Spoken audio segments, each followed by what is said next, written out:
Assalamualaikum, selamat datang di channel Camai Studio. Bagaimana kabarnya teman-teman? Semoga kalian semuanya dalam keadaan baik-baik saja. Terima kasih kepada teman-teman yang selalu setia mendengarkan cerita horor atau cerita mistis, cerita pendek, atau cerita kisah nyata, cerita-cerita yang lain. Mimin doakan semoga dirinya selalu dijaga kesehatannya, dilancarkan rezekinya, dan dimudahkan segala urusannya. Untuk kali ini, Mimin akan mencoba bercerita tentang kisah nyata yang dialami oleh warga Indonesia dari NTT yang bernama Mariance. Mari kita mulai ceritanya. Perkenalkan, seorang ibu bernama Mariance. Ia berasal dari desa terpencil di Nusa Tenggara Timur. Tempatnya sulit banget dapat listrik dan air bersih. Dia adalah ibu dari 4 anak dan suaminya bekerja sebagai tukang batu. Dengan nafkah yang sangat kurang, kadang-kadang anaknya nangis minta makan atau uang jajan. Dan itu membuat Mariance sedih banget. Suatu hari, dia mendapatkan tawaran kerja di Malaysia sebagai pembantu rumah tangga. Meskipun takut berpisah dengan keluarga, dia memutuskan untuk pergi, harapannya bisa membantu ekonomi keluarga dan membuat anak-anak hidup lebih baik. Bahkan, dia sempat bermimpi punya rumah sendiri setelah kembali dari Malaysia.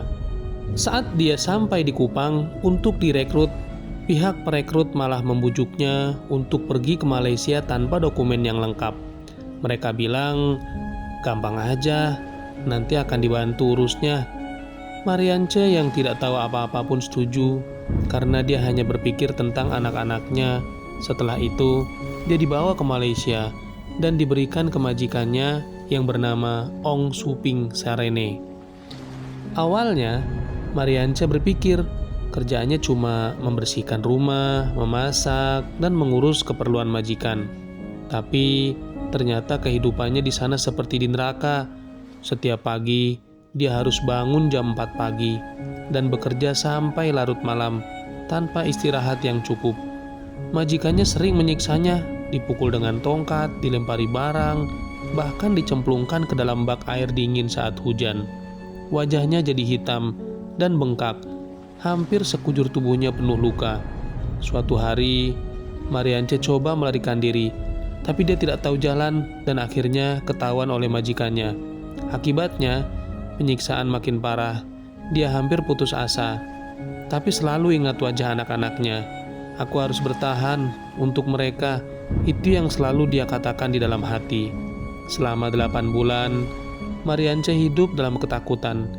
Hingga suatu hari, tetangga majikan yang melihat kejamnya perlakuan itu merasa iba dan membantunya untuk menghubungi kedutaan Indonesia di Malaysia. Kedutaan langsung mengirim tim untuk menyelamatkannya. Saat dia tiba di rumah sakit, tubuhnya dalam kondisi parah, luka-luka di mana-mana, dan dia bahkan sulit berbicara. Setelah pulang ke Indonesia, Mariance harus menjalani perawatan lama. Anaknya, Nani, bahkan tidak mengenalnya karena wajahnya berubah total akibat luka-luka lebam. Tapi dengan dukungan keluarga dan masyarakat, dia perlahan pulih. Dia juga melaporkan kasusnya ke pengadilan, dan akhirnya si perekrut yang menyalahgunakan dia dan majikannya yang menyiksanya itu dapat dihukum. Sekarang, Mariance sudah bisa hidup dengan tenang bersama keluarganya. Dia sering berbagi cerita tentang pengalamannya untuk mengingatkan orang lain agar berhati-hati saat ingin bekerja di luar negeri.